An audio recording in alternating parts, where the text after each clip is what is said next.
double, triple Whopper, flame grill taste with perfect toppers. I rule this day at BK. Have it your way.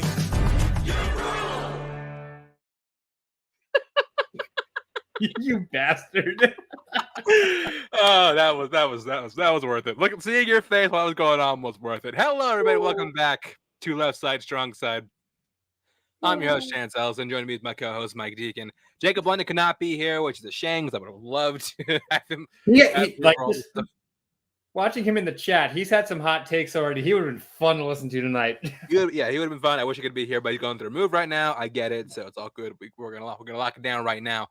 And we are here to talk about, the league year hasn't even started yet, and shit is already going nuts. Yeah. We have all sorts of things to talk about: trades, tags, releases, signings, like all this good stuff. Before we get into all that, though, there is something I did want to share with you. I wish Jacob was here for this, and maybe we'll go over with him next week if he's back. Hopefully, if he's back. So Mike, you familiar with TPS Sports? Yeah. Yeah, okay. If people watch, in case you don't know, TPS Sports is a channel that makes a bunch of sports content, a lot of lists, a lot of examinations. But on the whole, their content's really good. They published a list this past week that I took a lot of umbrage with, and it does tie into something we talked about the last time we did. Well, not the last time, but time before our Super Bowl special. We talked about every team is most likely Hall of Famer. They did a list of borderline Hall of Famers that I saw. I'm just like, no, look, I like your content, but you have no idea what the fuck you're talking about. So I want to go over the list with you and get your perspective and get your live reaction to it. So these are people that they consider borderline Hall of Famers. All right, so starting off with the one, okay, I'll go from like least egregious to most. All right, so starting off with Cooper Kupp, which that's fair. That's a fair one.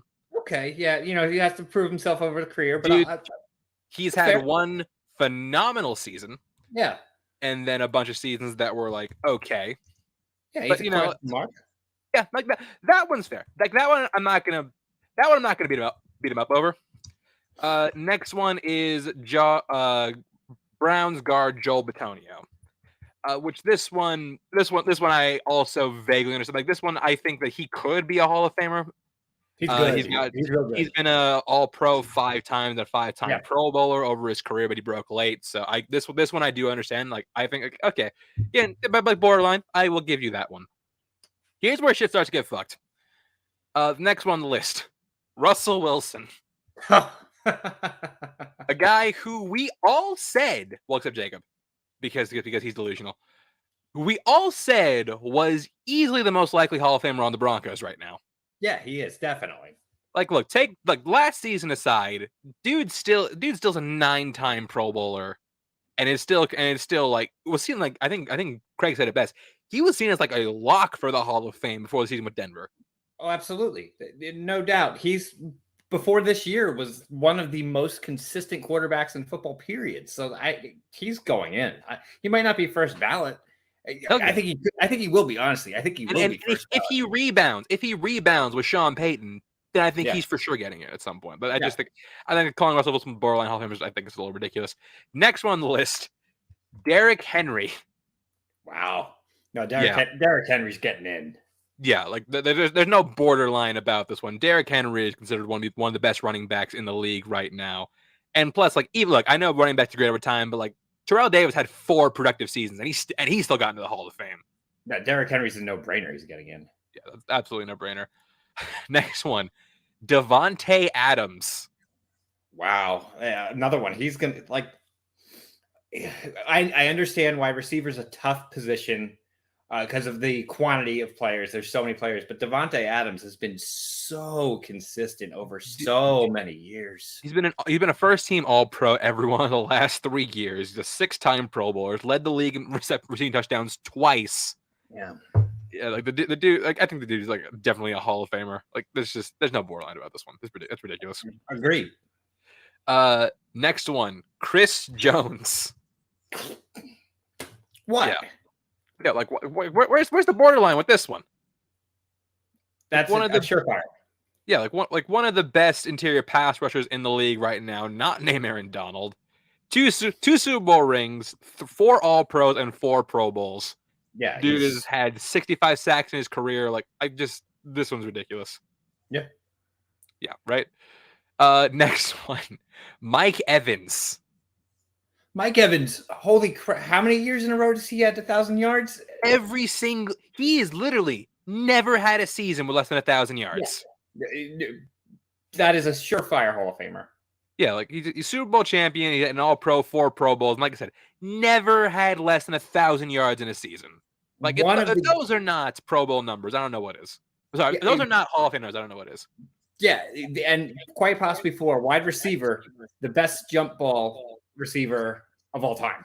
Not 100%. Tight end, maybe. Jump ball wide receiver. One of the best contested catch receivers of all time. Next one. This might be the most egregious on the list, not gonna lie. Khalil Mack. Wow. Yeah, Khalil Mack. Who made that? Were they high? I'm like, who did this? Because Khalil Mack has a Defensive Player of the Year, 5 All-Pro, 7 Pro Bowls, had a spot on the All-Decade team for the 2010s. Like, this dude is one of the best defenders of his era. Like, how is that borderline? And he's done it on multiple teams. He has. He has. Look, he slowed down a little bit, but like still, like I think a bona fide Hall of Famer. Absolutely. No, geez, absolutely, he's going to the Hall of Fame. We ain't even done. We got 2 more. Next one on the list. Tyreek Hill. Tyreek Hill has like that slight. When it comes to on the field, he is so good. You know, there's that slight off the field thing that could potentially maybe not get him in on the first down. I forgot about that. You're right.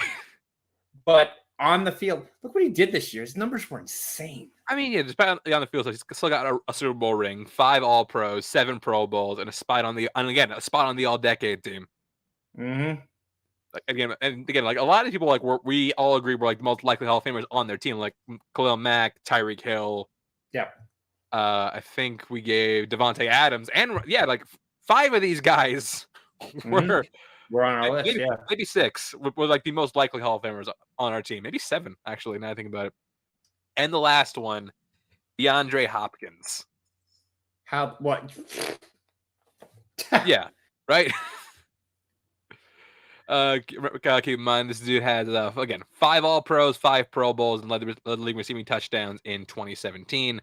Has a grand total of 6,000 yard seasons, and a couple where he's damn close. Like that like again, one of the best receivers of his era. He's getting in the Hall. Absolutely. Hopkins again, another one. He went from one team to another team and maybe got better.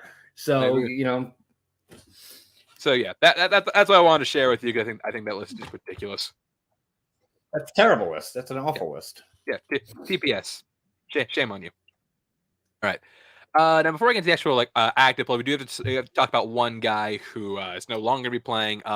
Devin McCourty officially retired from the NFL. He was a safety who I believe spent his entire career with the New England Patriots. Yeah, he was the whole time. He was a lifer, which I respect. Like, so few players in this day and age do that. And even though I hate the New England Patriots with like every fiber of my body, I respect Devin McCourty so much. What a force on the field. Sure, he lost a step the past couple of years, but he was the mark of consistency for the first 6-7 years of his career. Yeah. Dude finished his career with 971 tackles, 3 sacks, 110 pass deflections, 35 interceptions, 11 forced fumbles, 7 fumble recoveries, and 2 defensive touchdowns, as well as 3 Super Bowl rings, 3 second-team All-Pro selection, and 2 Pro Bowls. He's a top-tier player, showed up all the time, played his heart out. Tip of the cap to McCourty, because that's a ball player right there. It's funny because he never really slowed down. Like again, he still had 4 picks last year. Granted, like half, I think most of those were against Zach Wilson. I think he had 2 of them against Zach, if I'm not mistaken. He would have had 5 if he didn't drop the easiest pick I've seen. Yeah. Because it went right to him. Like it literally, the ball went right to him. And I think he dropped it because he did not expect he was surprised the ball just floated right to him. It was either he was surprised that the ball was there, or he's like, well, this is the easiest touchdown of my life. And, he's got to step ahead of himself. Yeah, but McCourty, congratulations. I wouldn't call him a Hall of Famer, but definitely getting in the Patriots Hall of Fame. Oh yeah, in New England, he doesn't have to pay for a drink for the rest of his life in New England. Absolutely not. So congratulations on a career, Devin McCourty. Now we're going to our other stories. First, we got to talk about some releases. So we're going back a couple weeks because we didn't talk about this last week because we had the all movie draft, which you can go back and watch. It was a lot of fun. Bobby Wagner, linebacker for the Los Angeles Rams, formerly Seattle Seahawks, got released, and this is just after he signed. I think it was a 4-year contract with the Rams. Yeah, with the Rams. I'm trying to get the details right now. But yeah, he was signing efforts to just run it back. Here we go. He signed a 5-year, $50 million deal. And let's see, they cut him. So as a result, the Rams are looking at $11 million in dead cap for the next 4 years. Right. So yeah, and the thing, Wagner wasn't bad. He was not bad in his tenure though. He still got all pro nods last season. Yeah, he still was he's going to contribute for another team. The Rams are very obviously not full blown, but getting close to full blown fire sale mode. And his contract was the reason that happened. He's going to be a contributor. I'd expect him to sign with a contender. I think so too. There are certain teams that I think could definitely use him that we will talk about later. But yeah, that happened. Also getting released, Titans offensive tackle Taylor Lewan. That's an all-timer for them. Since they in Tennessee, France, one of the players that's been on. Oh crap, we're losing him. We're losing him a bit. There I go. Okay, I think we got you back.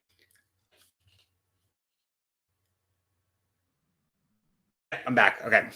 So what I was saying, Taylor Lewan, that's Tennessee, drafted, and he's been there the whole time. That's a cornerstone of that franchise. Sure, he's a little up there in age. Another guy that very similar to Wagner. I don't know how much time he has left. I don't know if he's an every down player at this point, but he's going to be a nice asset to a contender for their offensive line. And there's so many teams that can utilize him right now. Offensive line is such a need around the league. My team is on that list. We would gladly take Taylor Lewan for a vet minimum contract because we're not the most cap right now, but I think we could afford Taylor Lewan. So yeah, that's that. Yeah, 3-time Pro Bowler. Been in Tennessee his entire career. He was a first rounder in 2014. So yeah, big loss for the Titans. And that hasn't been official yet, but we can say it. It looks like they're going to release Bud Dupree. Yeah, another one. Yeah, Bud Dupree was acquired in the 2021 free agency. 2021 free agency. And he signed a 5-year, $82 million contract. Yeah, he's going to be a nice little cap hit there.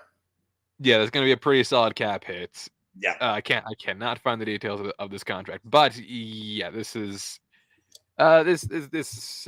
I mean, Tennessee is another one that seems like going into full blown fire sale. I think Derrick Henry is also on the trade block. And there's a possibility. There's buzz that Tannehill might be gone too. They're hard to say if they're going to actually do that, but Tennessee does not look strong going into the season. They, more or less, they're blowing it up. Yeah. Up next on the getting released. This was the one that we all saw coming a mile away. Carson Wentz has been released by Washington. Although this is not the person they wanted to see go in Washington. Right. This is definitely top 5. Yeah. Oh, absolutely. Hard to see what happens with Carson Wentz. I still think he's quality enough to be a backup. I always look at, there's 64 positions. Is Carson Wentz one of the 64? I think so, towards the back end of it. But his days of a starter are long gone after this.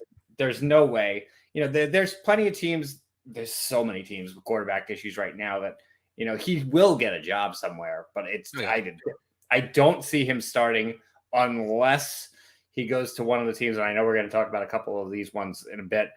One of the few teams that looks like they're going to be drafting somebody, but most of them have picked up a veteran quarterback already. So, Carson. The good news for Washington is they had an out after 2023, so they're able to cut him. No dead cap. He's good, yeah. So they're good now. Smart, like sure they give up a third rounder for him or something last year. It wasn't the worst trade. Two third round picks. It wasn't great by any stretch, but I've seen worse. Yeah, I've definitely seen worse. Also getting released, Atlanta quarterback Marcus Mariota. This is when we saw coming after he basically said, "I quit on this team." 2 weeks left in the season. He's a little bit different situation, I think. Again, I think he absolutely has the capability to be a backup. Something about Mariota just screams to me that his NFL days might be done. I kind of feel like he's going to be on NFL Network or ESPN in the near future. It's possible. He finished 2022 starting at 13 starts. He finished with 184 completions for 2,219 yards, 15 touchdowns, 9 picks. Not great numbers by any stretch of the imagination, but not awful numbers. Right. But also, we all knew he was a bridge QB for Atlanta anyway. So, right, absolutely.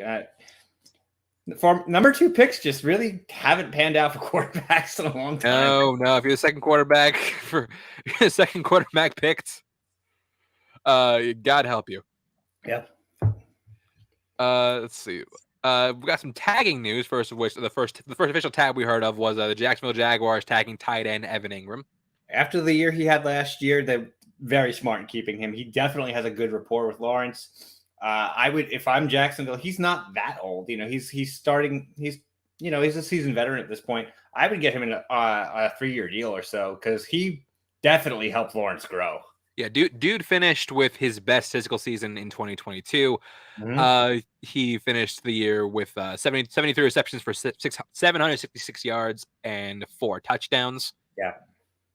He was a favorite target for Trevor Lawrence. Really helped that offense. Really helped that offense get some dimension to it.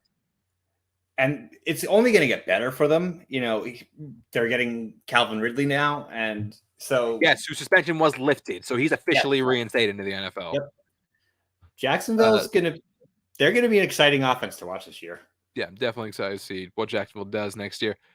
Also in the realm of getting released, we have the Minnesota Vikings releasing linebacker Eric Kendricks. Yeah, that was another, based on the contract. The Vikings are a weird situation right now with what they're doing. Yeah. They are a head scratcher because they're not done. They still are, arguably the best team in that division, but they're kind of selling off assets, which is weird. They are. Well, they're not even selling assets off. They're just like letting them go. Yeah. Yeah. Kendrick still finished the year with 137 tackles, 87 of those being solo tackles, and a sack. So, again, he still performs for them. It's just I'm trying to see what his contract situation was.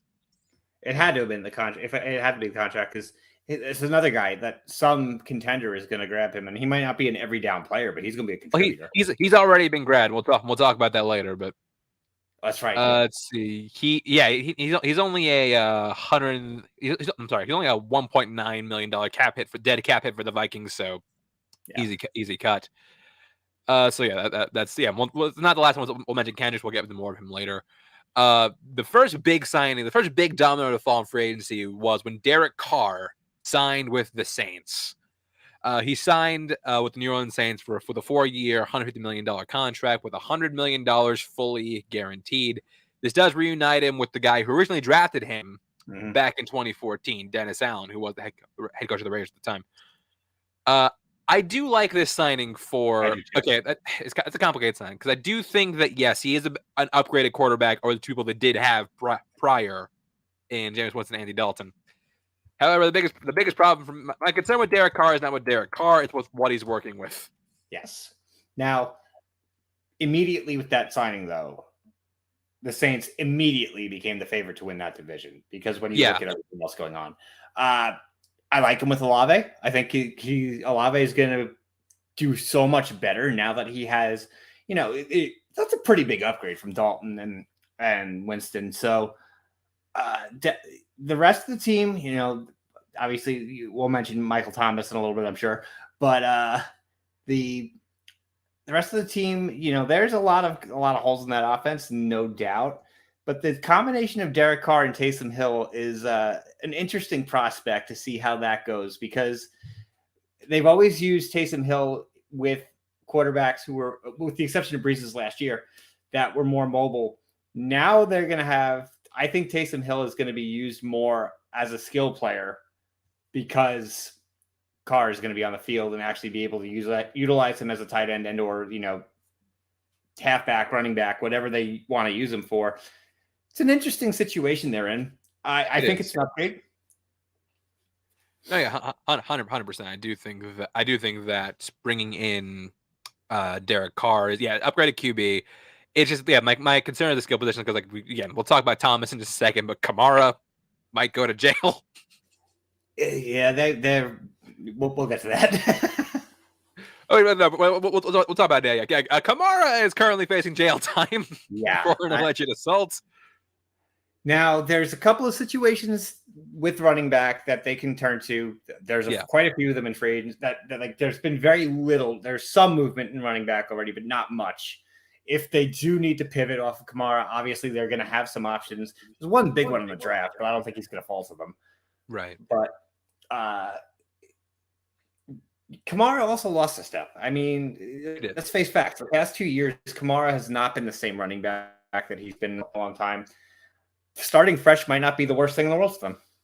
It might not be, so we'll see how that. But either way, congrats to Derek Carr after you got mistreated in Vegas. I'm happy you're getting your money, and I'm happy. I'm very curious to see what you do with the Saints.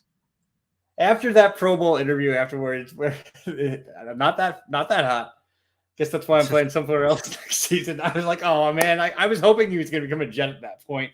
I was like, I would have bought the Carr jersey just for that if he became a Jet. All right. Up next, we have a word that another tagging. Tony Pollard had been franchise tagged by the Dallas Cowboys. Absolute right move. Yeah, he was due to become a free agent. Would have been one of the better free agent running backs on the market this year. He would have been the first one snagged, I think. He would have been gone almost immediately. We're going to talk about it was him and somebody else who I'm sure we're going to get to in a minute. But who also got tagged. But if he had hit the market, he would have had bidders. He would have been a big ticket player in that because he's one of a couple of different running backs to get tagged, which is a little surprising to me. But Tony Pollard finished with his best statistical season in 2023. Let's see. I don't think he's peaked yet, too, because they've used him, as a committee for his whole career. I don't think we've seen his full potential. I think he's still going up. Yeah, he finished with 1,007 rushing yards and 371 passing yards, as well as 12 total TDs. So, my concern with the Cowboys is not with Tony Pollard; it's with Zeke. I feel like he will. I feel like he will get cut. They just have to cut him after certain dates. Is he a June 1st? I think he's a June 1st. I'm not mistaken. Yeah. So currently he's in Dallas for at least another year. In the column of release, we have the Chiefs releasing veteran pass rusher Frank Clark. This was a foreseeable cut. He didn't look quite like himself this past. He was still solid, but didn't look quite like himself this past season. Plus, they already got George Karlaftis, who would look pretty good.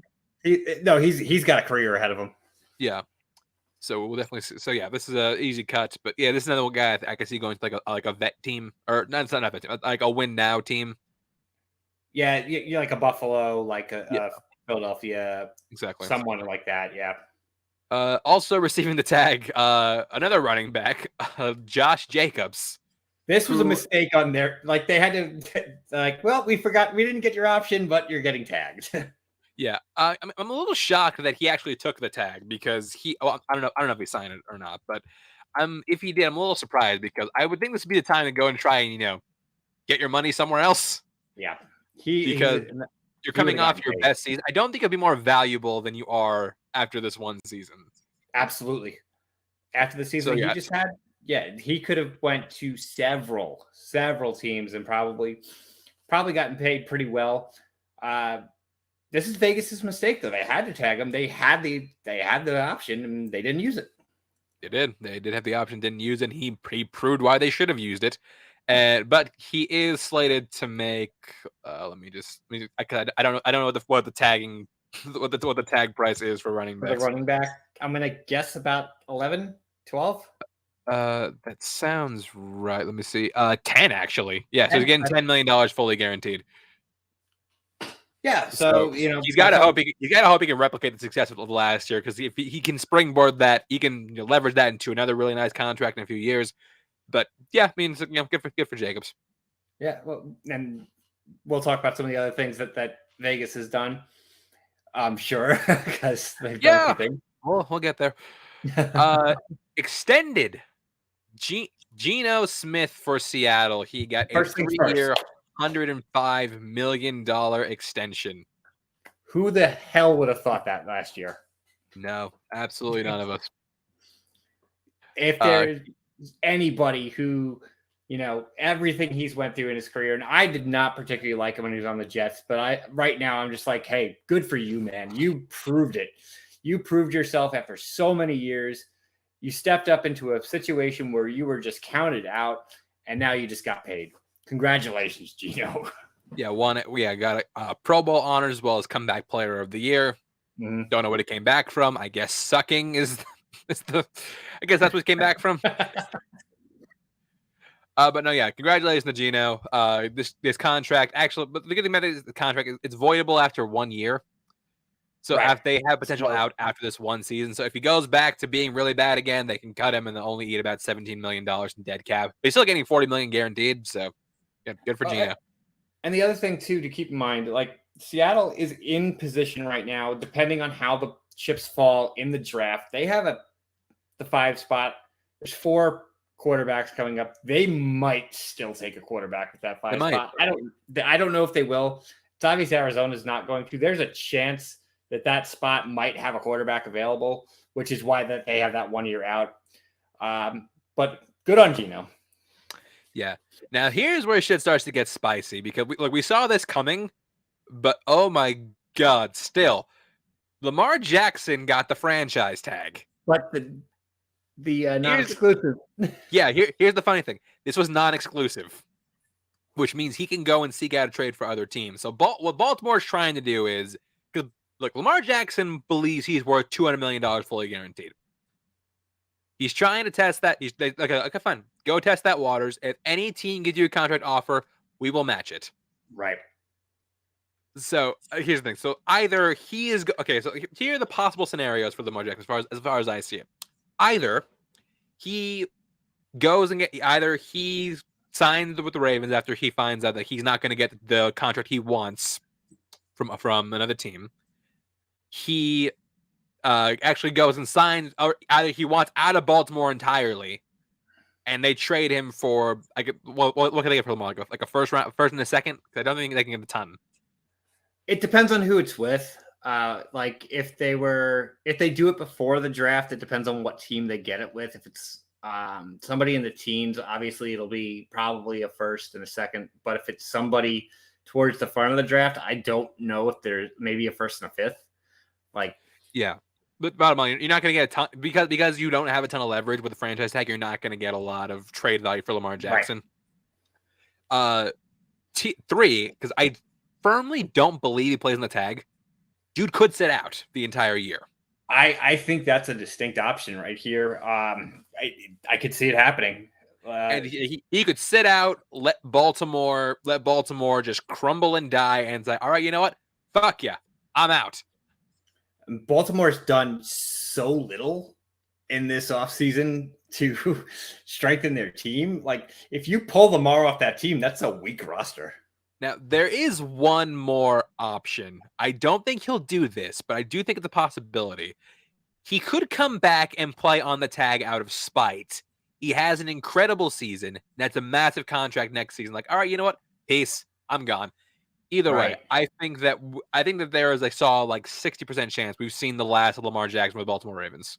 I think so too. But the crazy thing is, like, if that scenario happens and they'd have to tag him again, he'd get paid.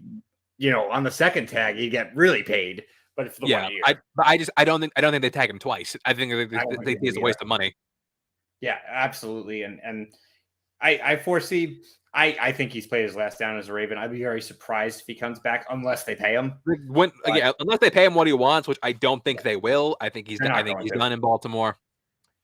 The second I heard that, like, when during the playoff game where they found out like he was not there, Yeah. I knew it was like, yeah, he's gone. He's not coming back. This is all good news for my boys though. I'm happy. Oh, absolutely, absolutely. So let's see what else we got. Oh yeah, it's not the biggest. It's not the biggest. The other piece of quarterback news we got is Daniel Jones has been extended by the New York Giants. So yes, give you the detail of Daniel Jones. So Daniel Jones, he's a guy who said in the offseason, he said, I want $45 million. Because keep in mind, before this, we said, give Daniel Jones a 3-year, $30 million deal. It's fine, it's fair. He said, nah, fuck that. I want $45 million a year. And we were all just like, you're stupid. Well, you know who's dumber than the guy who convinced Daniel Jones that he's worth $45 million? The team who gave Daniel Jones $40 million. Yes, you're hearing that right. Daniel Jones has signed a 4-year, $160 million deal. And isn't like 110 another $35 million potential in incentives. It's insane. Yeah, so okay, look, we all said last year when Deshaun Watson got the fully guaranteed contract, that was going to screw the QB market. No, this is the move that's going to destroy the QB market, because if a below average quarterback can get $40 million, because make no mistake, Daniel Jones is a below average quarterback, then that's the bar. Yeah. Absolutely. 100% concur. There's no way that teams, unless the salary cap has some kind of drastic change in it, this contract is going to destroy some franchises, not just the Giants, but other franchises in the future. It's going to destroy everybody, because this is on par with Christian Kirk in 2021 or 2022, the offseason. Yeah. Where we saw all these massive contracts signed for wide receivers because everyone was like, I am not getting paid less than Christian fucking Kirk. Right. Absolutely. He had a great season this year. No denying this was the best. This was the best. No, I don't even think it's the best statistical season he had. Passing, it's not. But because what he did with his legs, he actually did pretty well. But still, again, I don't know what. Look, say what you will about Dave Gettleman, he never would have let this happen. You're 100% correct. We'll see what happens with the team. A lot more to talk about with the Giants, so we'll get there. The only thing I like about this contract is that they have a potential out after 2 years. 2 years, yep. Which, granted, the dead cap hit is insane if they cut him, because it's gonna be $30 million. I'm sorry, 18 million. 18 million if they cut him after 2 years. Yeah, but still, yeah, in my mind, this has already lost the Giants free agency. Because let him walk, go get somebody else we'll talk about later. You would have spent way less money and gotten, I think, better production. I would have agreed with you on the Giants losing until something that happened today. It's not free agency though. Okay, well, we'll get into that in a second. Probably, I think we'll see. Yeah. With this news, we all got the news that Saquon Barkley was tagged by the Giants. That was inevitable. After that. Yeah. I mean, this is kind of like a bomb. It's just they decided to cut the red wire, not the blue wire. Yeah. And maybe they should have cut the blue wire. Saquon's probably, I would venture to guess, this is going to be his last year as a Giant. If they had to have tagged Jones, he wouldn't have come back. So I think this is going to be it for him. He's going to be playing for a contract. Not really too much else to say. As long as Saquon stays healthy, he'll be playing elsewhere next year. Oh yeah, a healthy Saquon is still one of the best running backs in football. Absolutely. He had some struggles over the previous two seasons, but this last one he came back with a force. Had his best season since his rookie year. Yeah. Arguably even better than his rookie year. He had 1,312 yards on the ground, 338 yards through the air, and 10 touchdowns. Like this, he came back with a force in 2022. Absolutely, and he's a guy again. If he stays on the field, if he is on the field, he is a destructive running back. He's way up there. You know, he's a top. I'd say top 5 running back in the league. I would agree. This is the next one's a bit of a sad tidings because we need to get news that Minnesota wide receiver Adam Thielen was released. He asked for it though. He did ask for it. So this is an interesting one because, you know, we've joked about it in our group chat and stuff like that. Where does the middle-aged white receiver go? Where does the middle-aged short wide receiver go? Yeah, I know, right? Happens, I'm gonna just crack up. Yeah, I know, right? Like, where do we send a middle-aged white wide receiver? Adam Thielen is one of the best stories of recent sports history. The dude was undrafted out of Minnesota State, signed to the practice squad of the Vikings. He played special teams the first couple of years, but then he just exploded to become a legitimate option. Caught fire. Yeah, dude caught fire in Minneapolis. Got 2 Pro Bowls and an All-Pro nom. He totaled his career with 534 receptions for 6,682 yards and 55 touchdowns. Dude is a reliable target. Absolutely. He's like he's a Disney movie waiting to be made with his story. Yeah. And so reliable. Like even when they had Justin Jefferson, who, you know, has emerged as the superstar wide receiver in football, you always had to look on the other side of the field because crap, if they finally look away from Jefferson, this guy is going to burn you. Yeah, 100%. But yeah, I do think he'll land somewhere. It's a matter of where. I think we have a pretty good idea where he's going to land.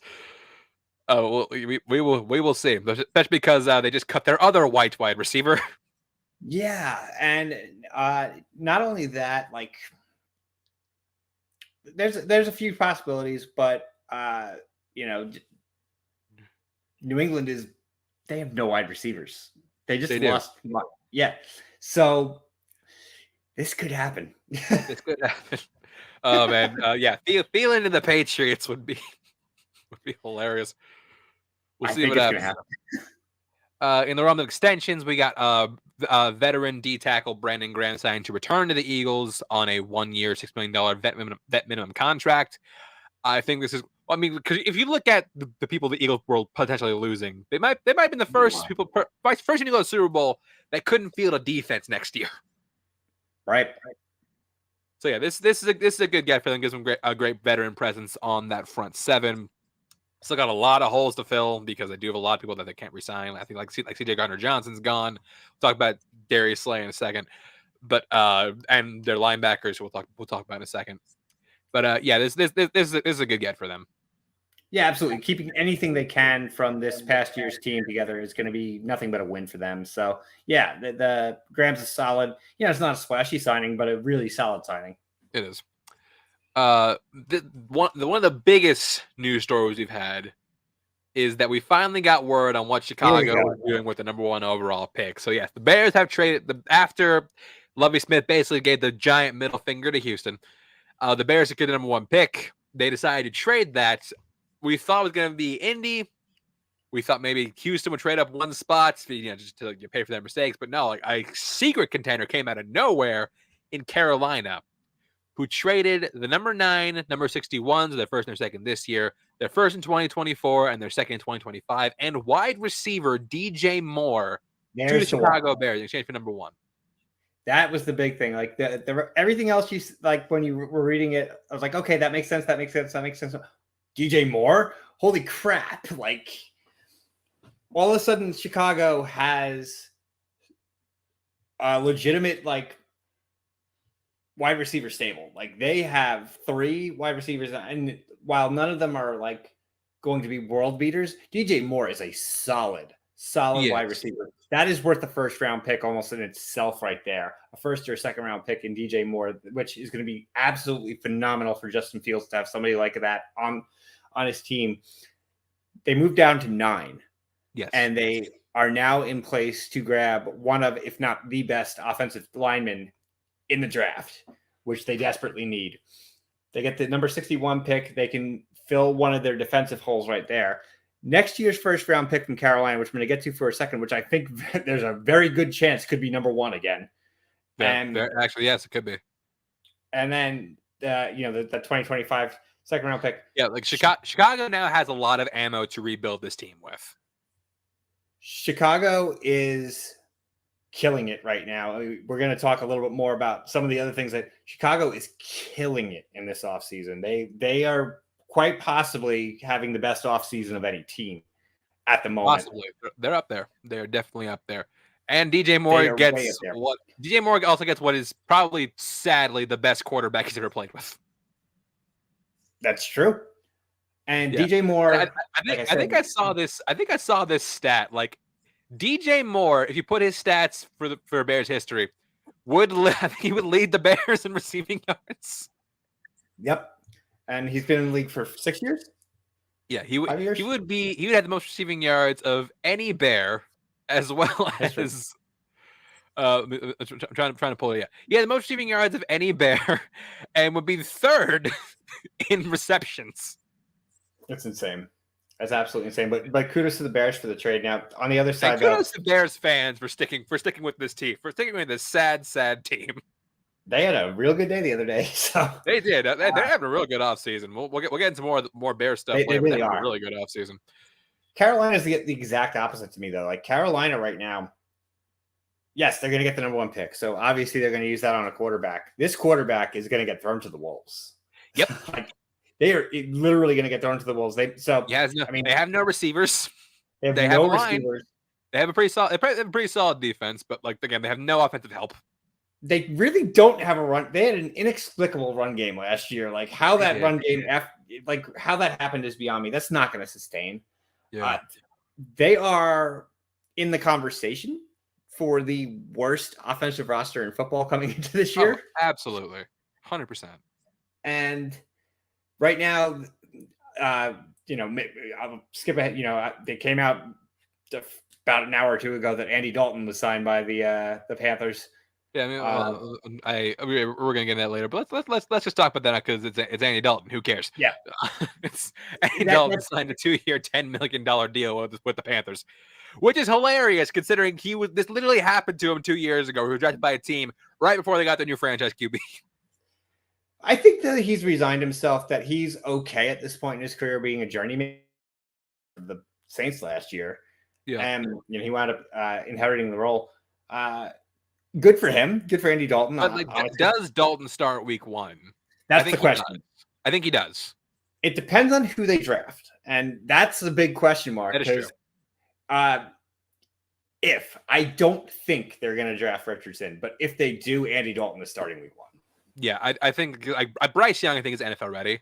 Yeah, and we'll talk about all that when we get into our pre-draft special. But I think Bryce Young is the most NFL ready QB. So if they get him, great. Mm-hmm. If not, I think I want to go crazy and draft Hendon Hooker first overall. I don't think they traded up for that, but we'll see. Obviously we'll see. But yeah, but if it's if for some reason it's Anthony Richardson, Dalton starts week 1. Yeah. Another big trade. News broke this past Sunday that Jalen Ramsey has been traded from the Los Angeles Rams to the Miami Dolphins in exchange for a 3rd-round pick and Hunter Long, a guy who I literally never heard of until this signing. I literally had to Google him when I saw the press release come up. I'm like, Hunter Long? Who the hell is that? I'm like, look, I get it. Like players lose value over time, but he was traded for 2 firsts and a 4th a few years ago. Right. Like actual Jaguars don't depreciate that quickly. Right. Now, he didn't have his best season last year. He didn't, but he's still only allowed to he's still a top 10 in stats wise for corners. It's the contract is the reason. That's the whole thing. I thought oh my God, had the Rams lost their minds. Yeah, until I realized, the reason their return is so meager is because the Dolphins are literally taking his entire contract, which is fully guaranteed over the next 2 years. Which is insane. Which is insane. I mean, all that for the ring, but Hey, he got it. The Rams could look Rams are another team that could look very bad next year. The one thing I wanted to, we'll get to this after the draft and stuff like that. I want to hear both yours and Jacob's power rankings after the draft, because like there's so many bad teams. Like, who do you put 32? Who do you put 31? That's like true. We should do a power rankings before the season starts. That'd be a fun show. Yeah, okay, that we'll put in the game. We'll do power rankings before the season starts. The bottom of the barrel. There's several. So this is going to be another year where we have like 6-7 awful NFL teams. Yeah. Jalen Ramsey now goes to a team who definitely needs secondary help, and then now pairs him with Xavier Howard, who really is still one of the better corners in the league. So that CB tandem is going to be fantastic. The AFC East.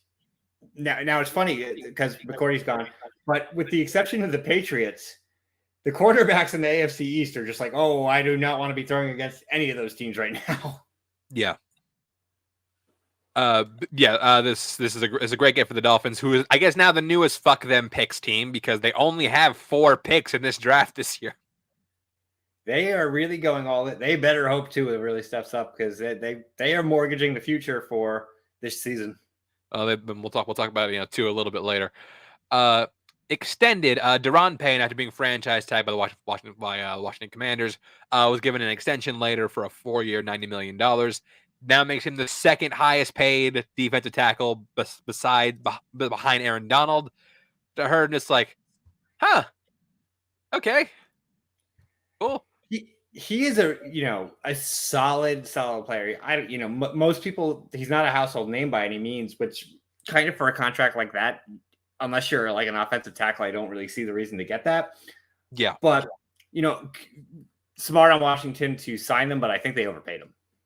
Yeah, looking at his stats for 2022, he did have his best season in 2022, notching 64 tackles and 11.5 sacks, getting Pro Bowl honors, but like still, it's like that seems pricey for Deron Payne.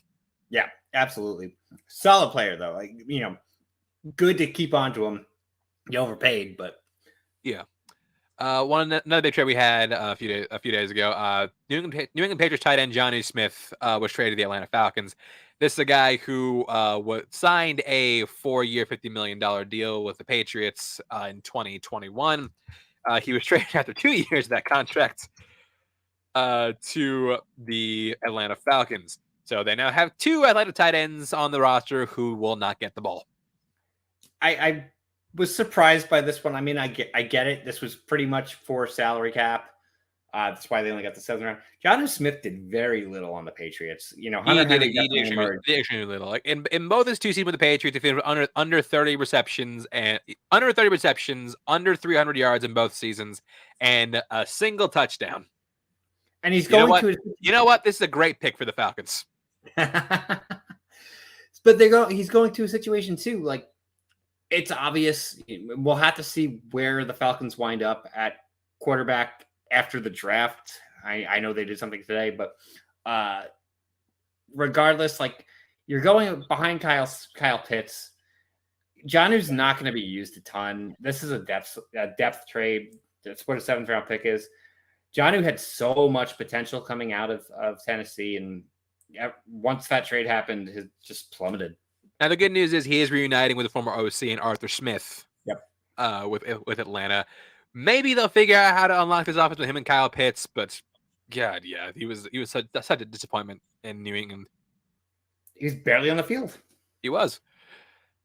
Speaking of the Atlanta Falcons, they did extend guard Chris Lindstrom. 5 years, $105 million, which seems pricey for a guard, but last season he was one of, if not the best guard in football. Oh yeah, and I, when it comes to offensive linemen, I think they are the players. If you're going to invest in any position other than quarterback, that's the position to invest in. And he played so well last year. Yeah, it's a high contract, but if you're he's protecting your franchise right there. They got to I'm protect all- somebody, whoever it is. Whoever it is. it is. We don't know. But- We still don't know yet because apparently Yeah. they're not going to go after Lamar Jackson. Yeah, well, they did make a signing today, but we don't know what they're going to do with the draft yet. So Yeah, yeah. I mean, they protect this guy. That'd be Yeah. hilarious. We'll see what's happening there. Category of released, we got the Ravens releasing veteran defensive end Calais Campbell. Makes me so happy to see this dude go. Dude was he's like 6'10", 320. Well, let me get his stats, but like he was a monster on the line. absolutely, sure, getting up in age and Getting up there, but yeah, he's 6'8", 307. Like, this is a guy I hated playing against. Yeah. So the thing with Campbell is another one. He's going to go someplace to try to get a ring. He is. I don't know where that's going to be. The Chiefs signing him would not shock me. Yeah, that would make a lot of sense to me too. Well, I didn't realize Calais Campbell's been around in the league since 2008. Yeah, he's been around for a long time, so he's Yeah, he's a stud. He's past his prime, but I'm sure in the right situation, he might not be every down again, but he's still got a year or two in him, and he's going to want to go get a ring. Yeah, I think this need probably Baltimore is just not doing well this free agency. No, they as good as Chicago is doing, Baltimore is doing like the exact opposite. Yeah, they're one of the teams like them and New England that are just having really really bad off seasons so far. Again, we still have a long ways to go, but they are just not doing well. New England just has me scratching my head, and they've done this to me many times though. Like every time we think New England's had a terrible offseason, they go win the division. So you never know. Never know. So we'll see what happens. Big news for Philadelphia fans. After contemplating, Jason Kelce decided that he is returning for the 2023 season. This is a huge get for the Philadelphia Eagles, coming back on a vet minimum contract. They need, like I said earlier, we need to keep as many pieces of that Super Bowl team as you can, regardless of your cap. But still, like Jason Kelce is still the best center in football. He might be the other day. He's still the best center in football. Yeah, absolutely, and he's the heart of the team. He is literally that is the guy motivating this entire team. Sure, Jalen Hurts is the guy leading the team, for the offense itself. But this is the heart and soul of the Philadelphia Eagles. That is a big, big win for their city. Yes, it is. So congratulations, Jason Kelce. Congratulations, Philadelphia. You're gonna need that next season. In the category of signings, we have New England QB Jarrett Stidham going to the Broncos. So yeah, bottom line, Broncos fans are praying that nothing happens to Russell Wilson because they don't want to deal with the alternative. I don't even have anything to say about this one. Look, this could be like an insider signing because maybe he could tell him how to finally beat the Raiders, who has swept the Broncos several years with no explanation. Yeah, I'm baffled, but okay. Yeah. In a great move for a team, a great but also questionable move for a team. Javon Hargrave, the D tackle for the Eagles, has signed a 4-year, $84 million deal with the San Francisco 49ers. This is a confusing move to me a little bit, just because they still have not extended Nick Bosa. Yeah, I don't think they're in the greatest cap situation. I know they have several big contracts on their team. I don't know their exact cap situation, but no, this certainly is going to be detrimental to them keeping their current defense together. Yeah, let's see. 49ers cap space. Currently they are sitting at. They have $4 million in cap space right now. Yeah, and you still need to extend Nick Bosa. And the problem they're going to run into is they have to extend Nick Bosa, and they have several of their big name offensive players who are going to be up for contracts in a year or two as well. So yeah. Look, the Niners definitely need to win a Super Bowl now. If not, God help you. Yeah, exactly. We already saw a big casualty of the Niners cap situation as tackle Mike McGlinchey has signed a 5-year, $87 million deal with the Denver Broncos. This is a great get Agreed for Denver. This is one of the guys I was looking at in free agency. I'm like, whoever gets him, he's a stud. This guy is an absolute stud. Kudos to Denver for picking him up, getting him in for 5 years. Great signing. For Russ, this is probably the biggest move that they possibly could have done to help him. Yes, because like that offensive line, say what you about Russell Wilson, that O-line did him absolutely no favors. Absolutely. It's going to help their run game, which they never had last year. And McGlinchey is probably a top 10 tackle. 100%. Yeah, absolutely. So great signing. Yeah, great signing on their part. The tandem of him and Garrett Bowles, if he's healthy again, is going to be awesome. Absolutely. Speaking of the AFC West, the Raiders now have the new face under center, and say what you will about him, but goddamn, that's a pretty face. Jimmy Garoppolo has signed a 3-year, $67.5 million deal with the Las Vegas Raiders with $34 million guaranteed. This does reunite with former Patriots OC Josh McDaniels. We knew that Jimmy G was going to go somewhere. I thought he would have been a great move for the Giants, maybe the Jets, and they're going to the Las Vegas Raiders.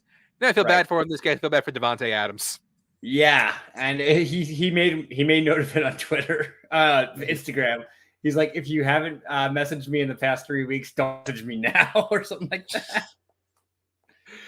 Yeah, Devontae Adams has gone from Aaron Rodgers to Derek Carr, and now Jimmy G. So again, Jimmy G, I think there is a possibility this might be a Mike Lennon situation. It did come out that the Raiders were trying to move up to number 1, and obviously that did not happen. They didn't offer what Carolina offered or even what Indy offered.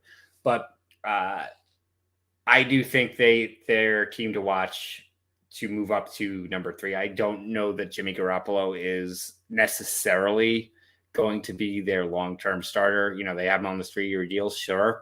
He'll be starting week 1, though. He'll be starting week 1, but I don't think he's their long-term answer. I think they're going to make a move. Let me take a look at his contract. $34 million guaranteed is not the worst thing in the world. You know, it's not, especially for Jimmy. So okay. So they do a potential out after this season. So yes. Yeah. I think the Raiders have something up their sleeve with the quarterbacks coming up in the draft, and they grabbed Garoppolo pretty quick. That was a pretty early signing. I thought Garoppolo might have, the offer they made him, his agent must have been like, "You're not going to get this offer from anybody else. Take it," because there's still so many teams that need quarterbacks. Garoppolo is, again, I think he's a downgrade from Carr, but he's not the worst option available. No, he's not. Yeah, you could do so much worse. You could pay Daniel Jones $40 million. So you could do a lot worse. Let's see what else we got. Safety for the Cincinnati Bengals, Von Bell has he was free. He was slight hit free agency. He is now left. He is signing a deal with the Carolina Panthers, 3 years, $22.5 million, $13 million guaranteed. Again, I love this because it keeps dismantling the Bengals defense. And their defense is pretty solid. There's another piece that just left. We'll talk about later. Who ironically went to the same division. We'll get that in a second. But yeah, good get for solid get for Carolina at a fair price. Yeah, absolutely. And Bell, I guess he likes a challenge because he's going to be on the field a lot. Yeah, he is not gonna get a ton of rest. No rest for the wicked, but yeah, good for you, Le'Veon. No, I almost said Le'Veon Bell. No, fuck off, Le'Veon. Yeah, good for you, Von Bell. Let's see what's the next time we gotta talk about. Son of a bitch, my screen press. There we go. This was a big one. Talk about how many moves Chicago's been making to win in free agency. They made 2 huge ones. The biggest one was they signed linebacker Tremaine Edmonds on a 4-year, $72 million deal. This is coupled with the fact they got TJ Edwards as well the same day. Mm-hmm. They are, like I said earlier, I think right now they are having the best offseason of anybody. That this was a great signing. Obviously, they gave up Roquan, but they got picks for him. And Tremaine, while maybe is not Roquan's level, you're not that much lower than just a couple steps down from him in terms of the linebacker hierarchy. Oh yeah, they literally got the number 5 and number 6 linebacker according to PFF.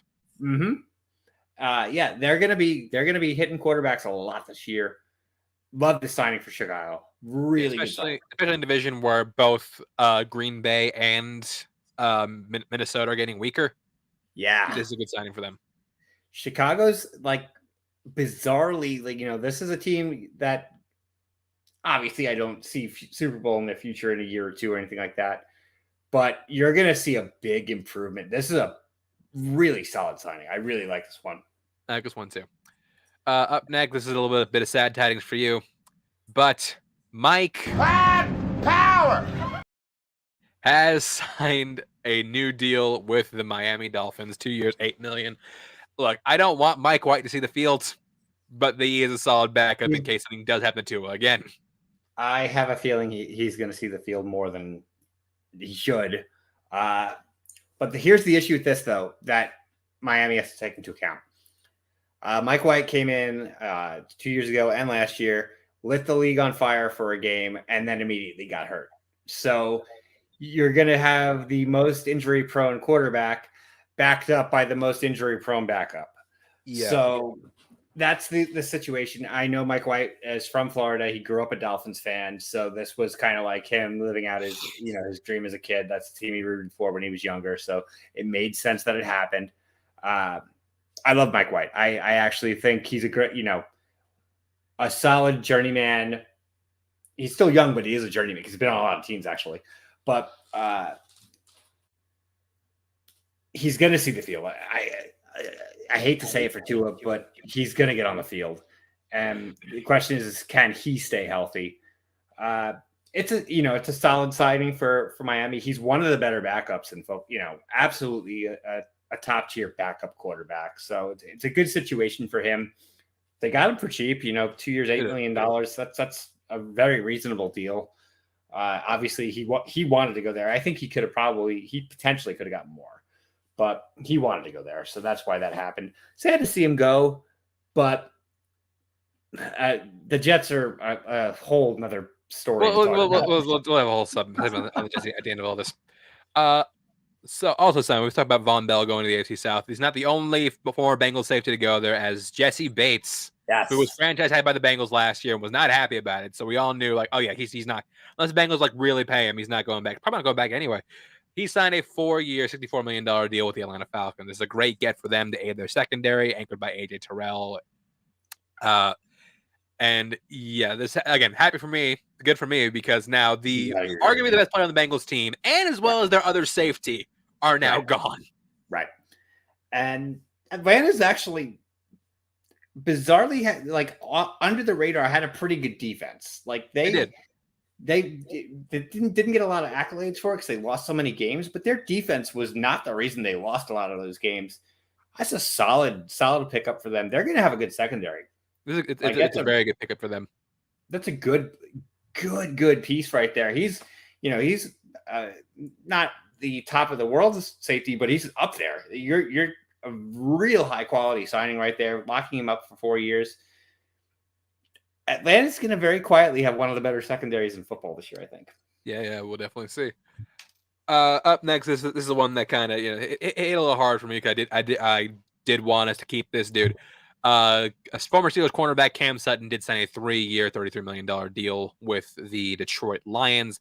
This is a team that needed secondary help desperately. Cam Sutton had his best season in 2022. Yeah, he was slated to be a free agent. I was hoping the Steelers would keep him, but yeah, we were at that price we were not going to take him back. Oh yeah, and he's going to thrive with Dan Campbell. I think he's a Dan Campbell kind of player. So he is. He really is. Again, I'm sad to see Sutton go, but it was aided by another signing that we did make later that day. I was shocked to find out that we signed Patrick Peterson. Yes. Now granted, he's a little older, but he is still statistically one of the better corners in football. He had one of the best percentages of man coverage in the league. finish top 10 in picks again, and we're only getting like $7 million a year. But yeah, I'll take Pat Pete at that price. Absolutely, Patrick Peterson. The biggest thing too, Pittsburgh does have a relatively young roster. What he's going to do off the field is going to be just as important, like just in practice and as a a mentor for some of their younger players, because Pittsburgh is a pretty young team. So Yeah, that's a very solid veteran signing there. it is. Yeah. I like this. I like this quite a bit. Mhm. And so now, when Sutton left, I'm just like, we got to have 2 corners in the first 2 rounds. But I'm like, oh, okay, I'll take Patrick Peterson. Again, no idea what we're doing in the first round of the draft this year, but this does give us all. Maybe we'll go corner, maybe we won't, but we'll see. I like this next one because the San Francisco 49ers have now signed their new contingency plan in Sam Darnold. All right, this is one of the ones I really want to talk about. I've been waiting for this one.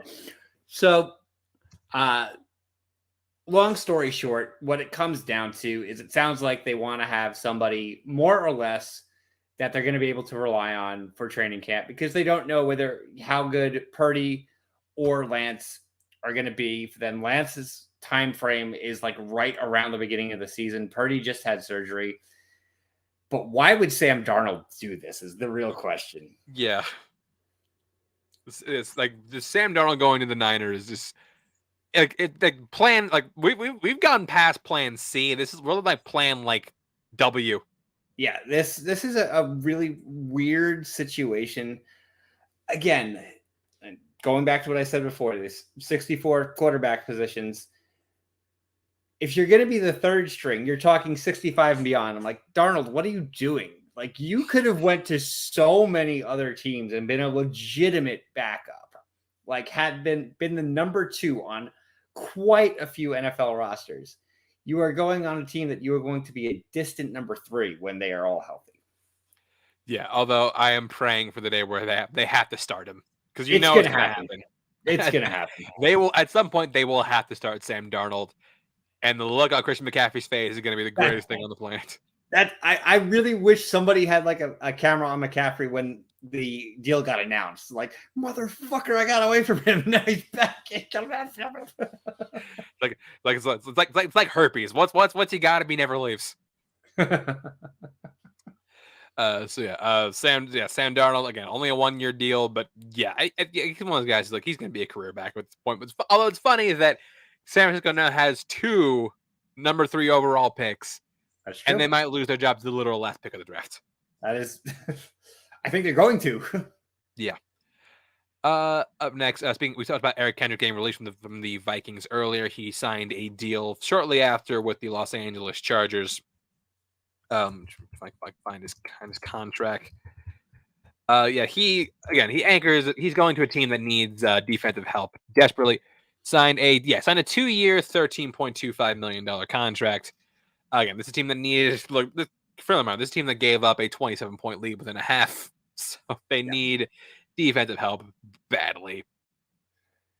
Don't know if Eric Kendrick's the answer, but obviously, yes. Good on Kendricks for going there. He's going to a place that he'll definitely make an impact 100%. He's a big improvement over what they had, but the Chargers are just in such a weird situation with some of their big players who are trying to leave, and they might not sign everybody. And I'm just so skeptical about the Chargers as a franchise. They looked like they were going into win now mode, and they regressed. And I am so like, if you were to ask me to bet on the Chargers right now, what they're going to do next year, that is one of the toughest teams to pick. Yeah. I mean, honestly, if they don't do anything, we'll talk about it like when we get to our preview special next year. I think Staley might be on the hottest seat of any coach right now. There's almost no doubt in my mind that that's correct. Like, if they fail to do anything again this year, I think Staley's gone. They're going to turn into a Rams or Titans situation. They're going to blow up if they don't do anything this year. Up next, speaking of the Saints, Jameis Winston has also signed a deal to return to the Saints on a 1-year, $8 million contract. Serviceable backup for Carr. I don't know. Yeah.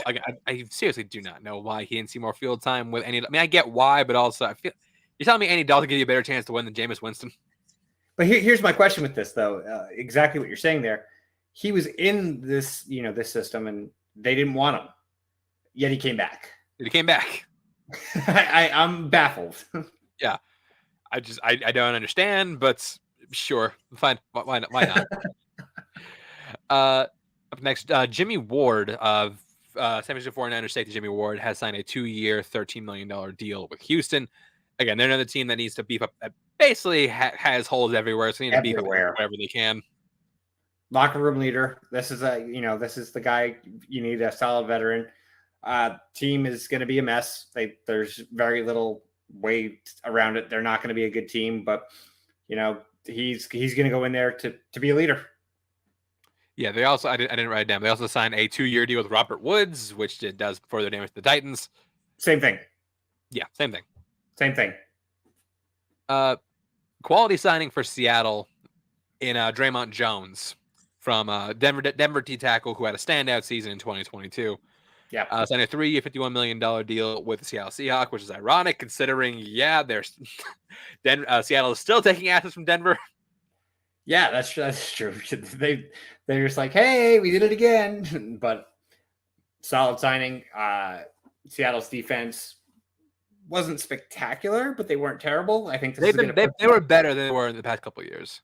Yeah, and they're certainly not the Legion of Boom, but they're on the rise. I like the signing a lot. They have a great corner in Tariq Woolen to build around.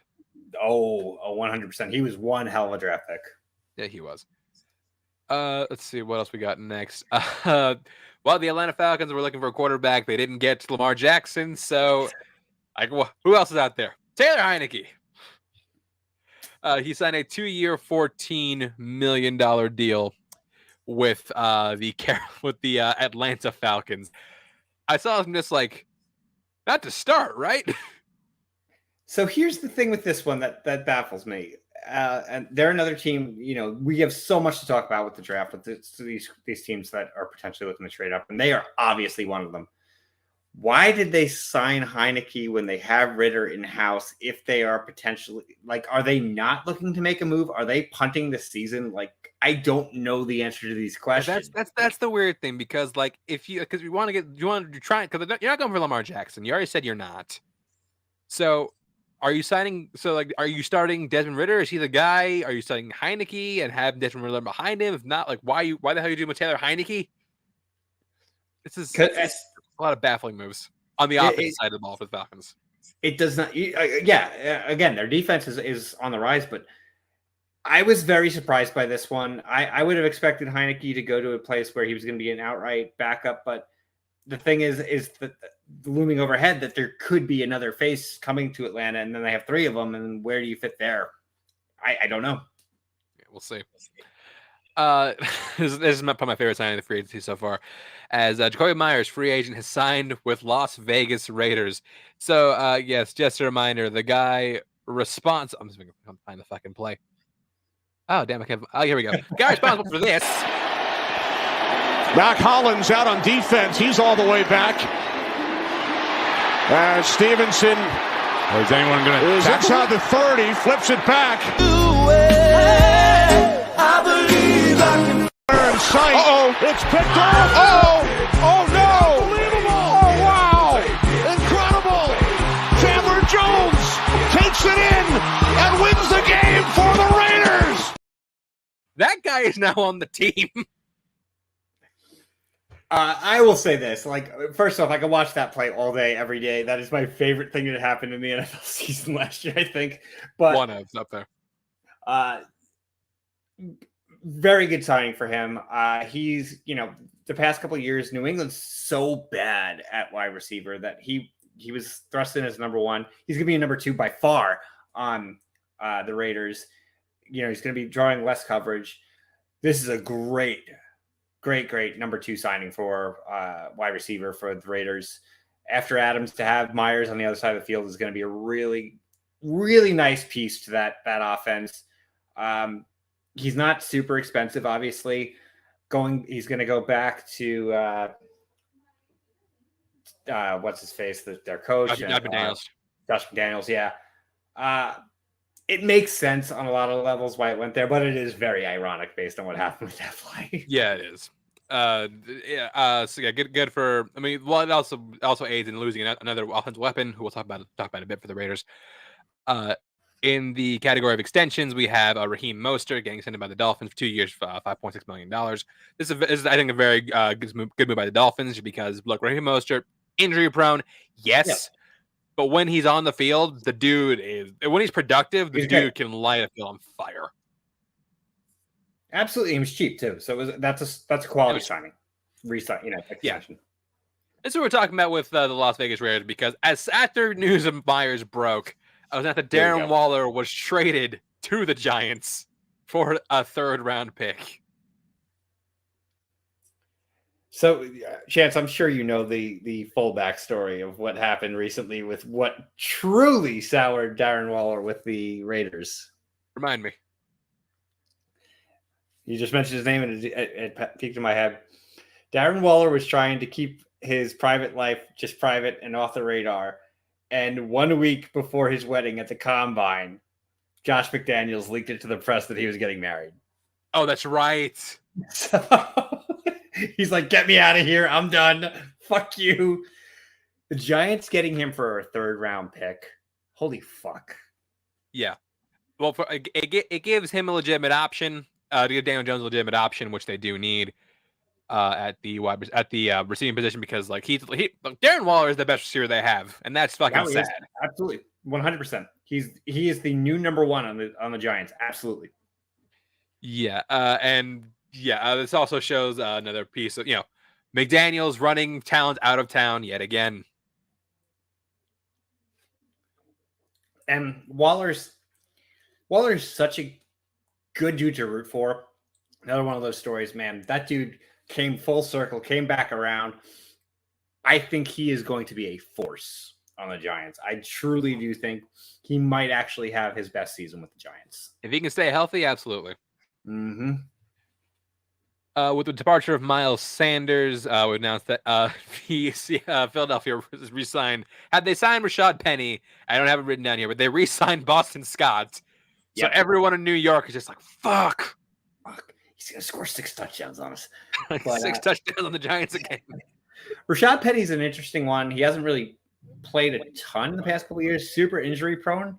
Yeah. But when he's on the field, he's a bruiser. He is. Absolute bruiser on the field.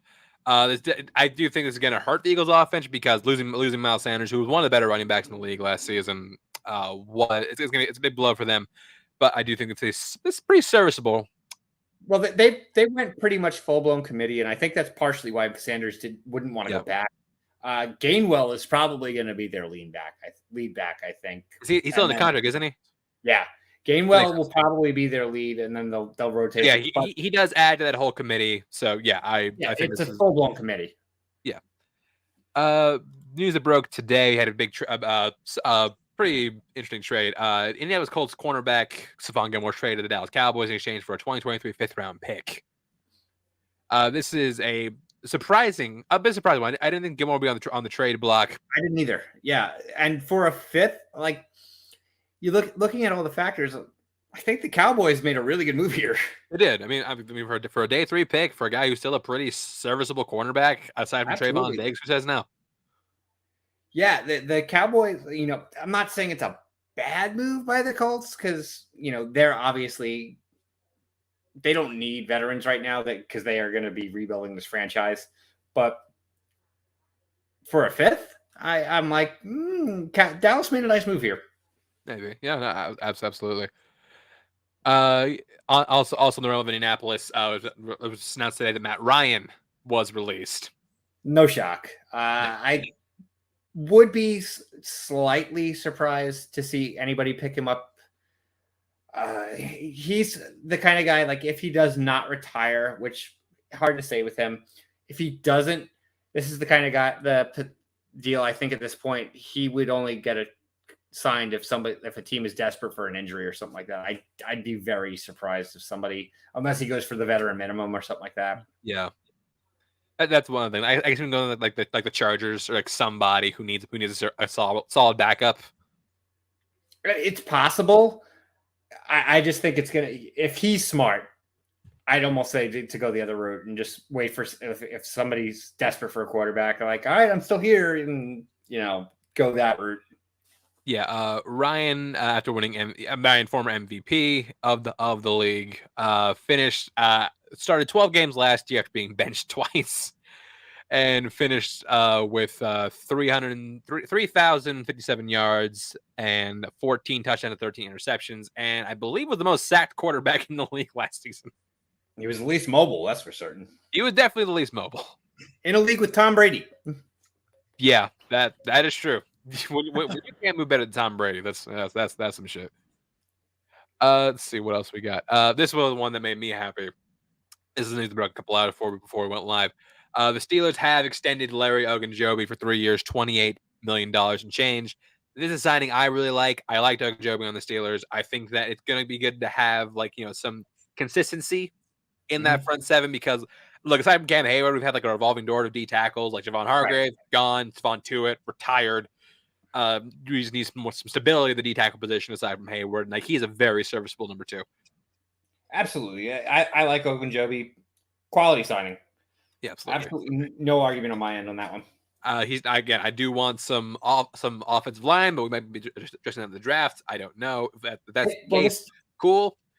It's a deep draft class for that. So it is, which gives me some excitement. But yeah, he was of the free agents that the Steelers had going in the season this year. He was the one I wanted to re-sign the most. We did that. We also got DeMonte Casey back, which I am also happy about. I do like Casey, and we signed somebody else. We signed we signed like a Jets guard. Like I think like Hebig or Herbig. Trying to remember. Hold on. I know McGovern went to the Bills, but yeah, it's not him. Hold on, trying to find this.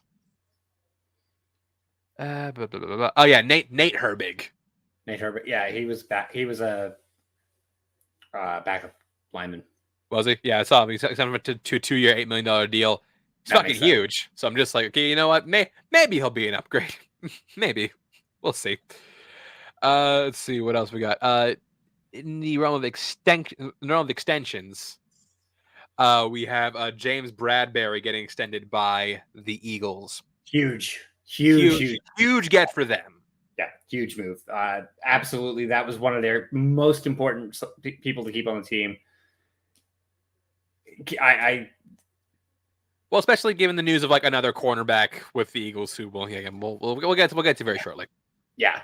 So with keeping whatever they can together, that was a huge signing. Absolutely a must do. Kudos. Yeah. Also extended Leighton Vander Esch with the Dallas Cowboys, 2 years, $11 million. Again, Leighton Vander Esch was on the end of his rookie deal. He was on a prove deal with the Cowboys. I guess he's not worth a big contract. He's someone I would have liked on the Steelers because I do think we need some stability at middle linebacker. I would have paid that for him, but I guess he wanted to go back to Dallas.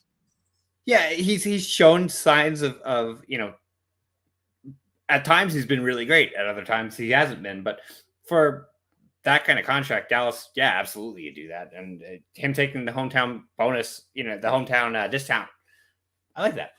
Yeah. Also signed today, Michael the Slant Thomas has restructured his deal with New Orleans to be a 1-year prove-it deal with them. Michael Thomas. Yeah, Michael Thomas, keep in mind, this is a dude who set the single season reception record in 2021? Or no, sorry, 2020, 2019? I was going to say 18 or 19. Yes, yeah. 19. Since 2019, the dude has played a grand total of 10 games. Yeah. He played 7 games in...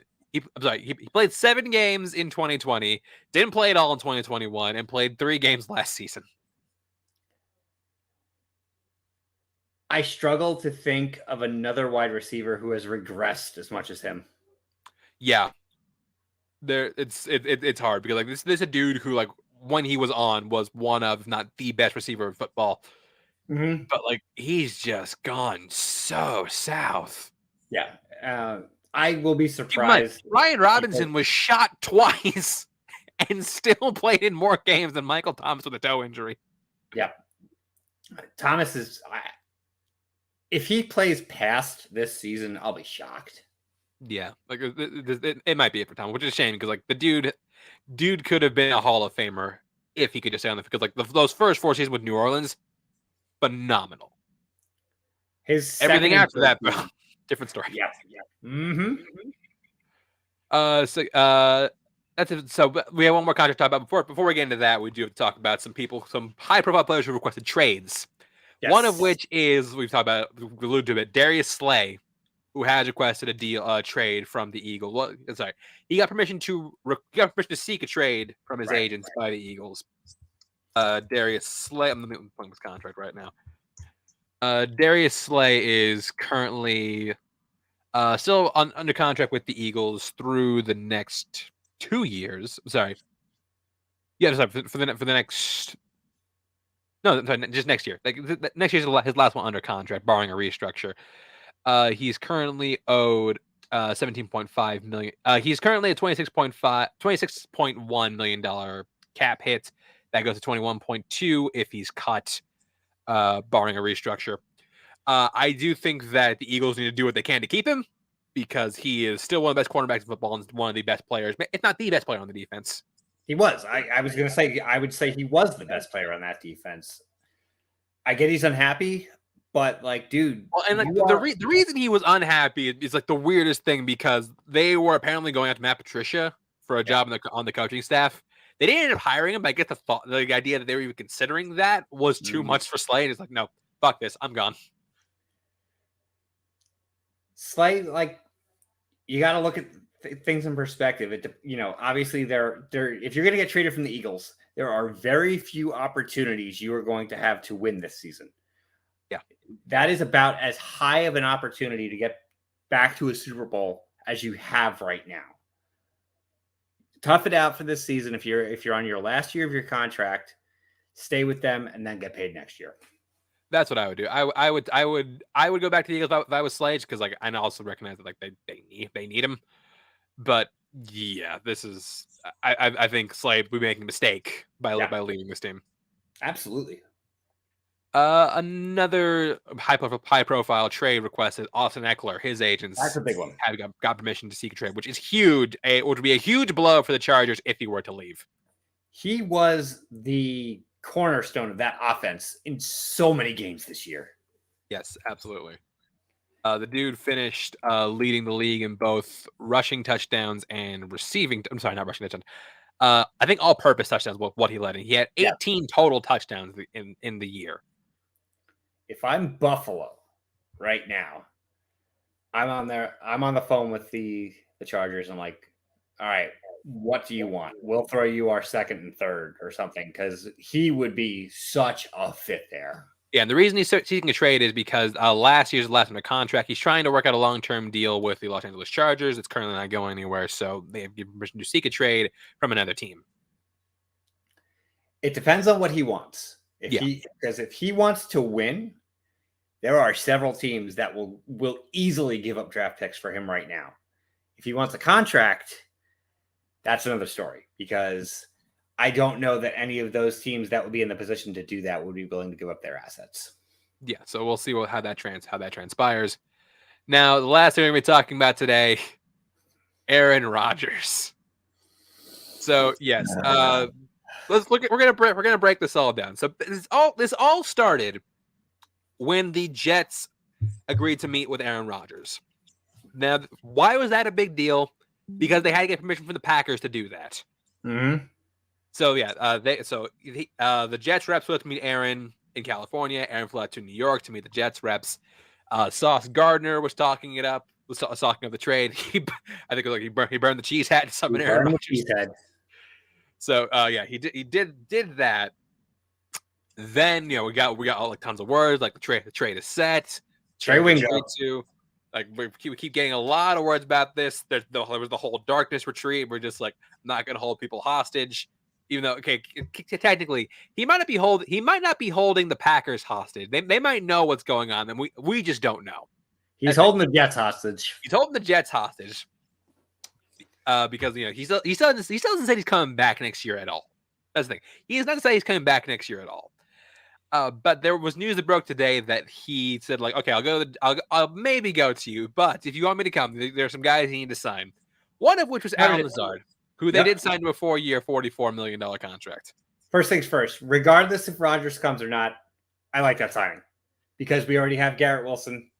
Alan Lazard's a solid number 2. And Elijah Moore's still there. At the moment, Corey Davis. This is a solid wide receiver room. I don't think Corey Davis is going to be there much longer, but Lazard's a good quality wide receiver, and he's one of the most physical wide receivers in football.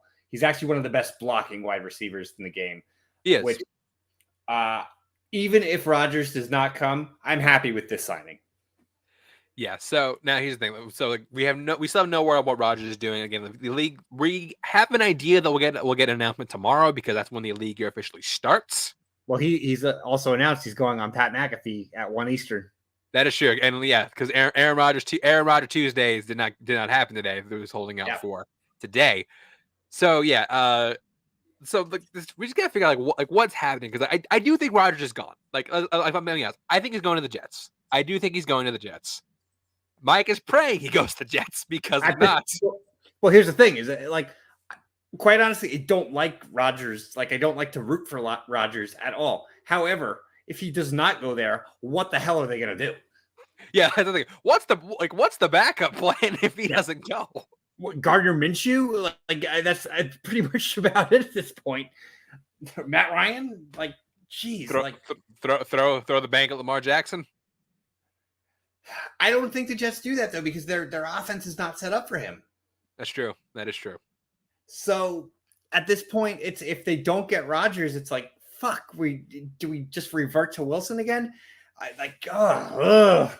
Yeah. So I think he's been holding off until like the league actually starts, and like maybe this deal's all done behind closed doors and we don't know about it. That's what I'm hoping. I'm hoping that everything is kind of in place and they just are like holding it close to the vest. Yeah, they just won't announce it until the league officially starts. Because from everything I've heard, the Jets did talk to Derek Carr, and they have not talked to anyone else since. They've had interest in players, but they have not like negotiated anything or talk contract with anybody else. It's all been on Rodgers. And for fuck's sake, just make up your mind. I think his mind's made up. He's just not telling us because I don't know. Because that's how he wants to do this thing. But let's talk about his list of the players. So like, Alan Lazard, the most rational. Randall Cobb, Mercedes Lewis, and OBJ. Was that it? Yeah. So those were 4. So let's talk about each one of them. Randall Cobb, league minimum contract. You can get on the cheap. All of these guys you can get on the cheap. So except for Odell. You don't think you get Odell on the cheap? Odell wants $20 million. I don't think he's gonna get that though. He's not going to, but that's what he wants. I mean, I think somebody's gonna be like, Odell, yo, bro, wake up. Yeah, but okay. So Randall Cobb, because the Jets just cut Barrios. Yes, yeah. I think because they have a spot that he's been a return man before. He could easily fill that spot. Be the number 4 wide receiver. Sure, absolutely. I'm fine with that. Lewis is a question mark because the Jets do have Uzama and Tyler Conklin. So that's a 3rd tight end. And they also last year drafted Jeremy Ruckert. So that's 4 tight ends. He's another guy that you can pay that minimum to Mercedes Lewis. Not a problem. But do you have the spot on the roster for him? Who's the guy you just drafted? Jeremy Ruckert from Ohio State. I'm down to practice squad, I guess. It's possible. But the thing, they have a busy tight end room. I get what you're saying about, Lewis is going to be cheap. Yes. Odell's the one that's like, I just don't know about Odell. We also have not had any hard confirmation that this is true. I don't know who reported this. But Lazard, absolutely. Bang. That was a great acquisition. It was. I love Lazard coming to the Jets. So that's a great pickup. He's going to be him and Garrett Wilson together. That's a great one too. But yeah, so like this the success of the Jets next season is all going to hinge on whether or not Aaron Rodgers goes to them. And it's not just like they need a quarterback. No, they need Aaron Rodgers. Because you look at who they signed. We talked about it. Nathaniel Hackett got hired as the OC. The only person who's made Hackett look good was Aaron Rodgers. Yeah, that's true. And the Jets, as weird as this is to say for me, are bizarrely somehow in win now mode. I don't know how this happened, but they are.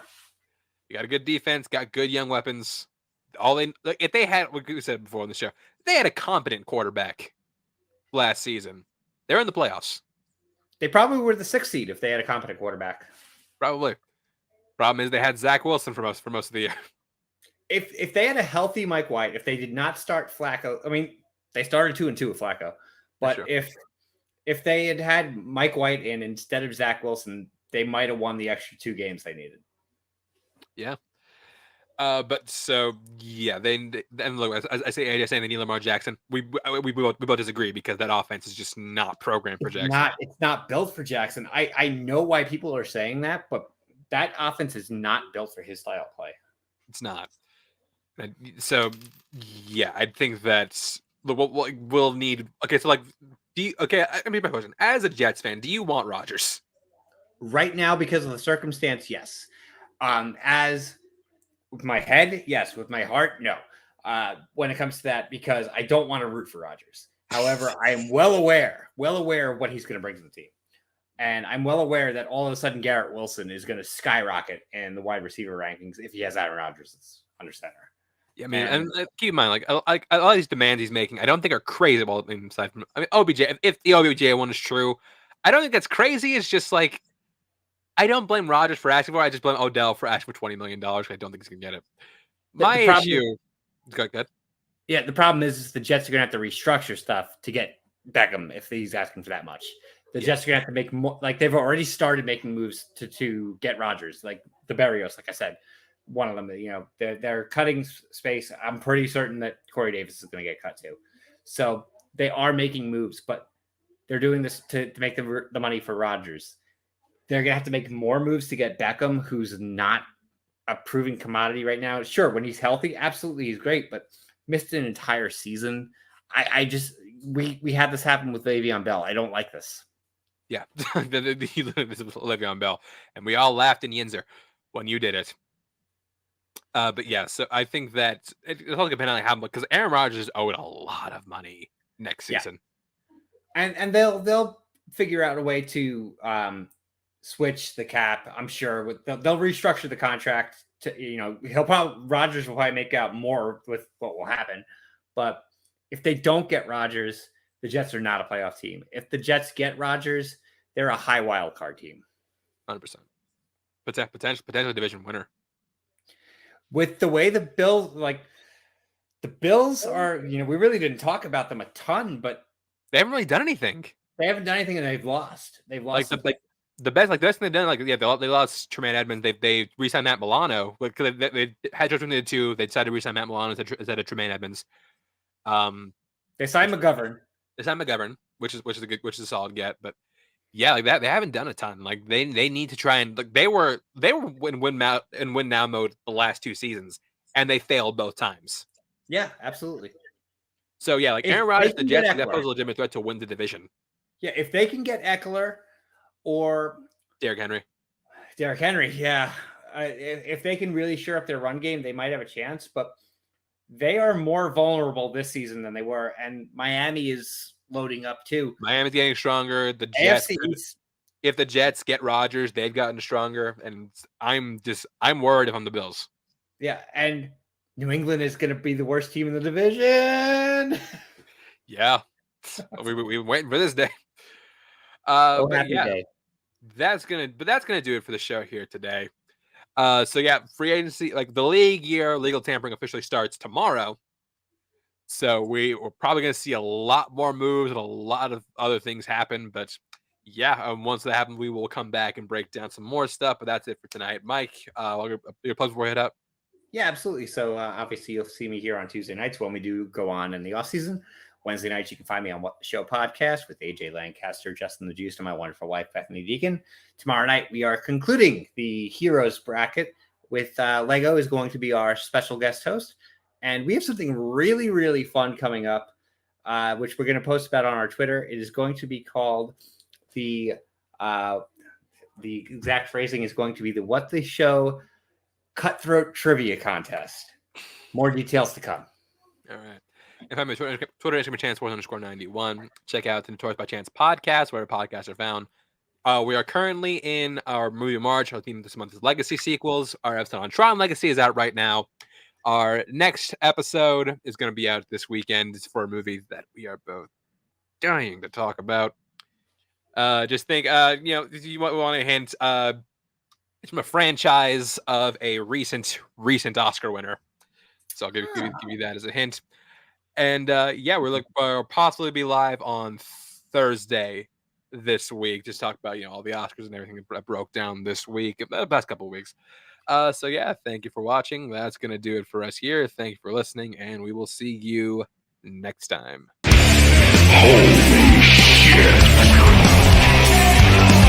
Whopper, Whopper, Whopper, Whopper, Junior, Double, Triple, Whopper, Flame Grill taste with perfect toppers. I rule this day.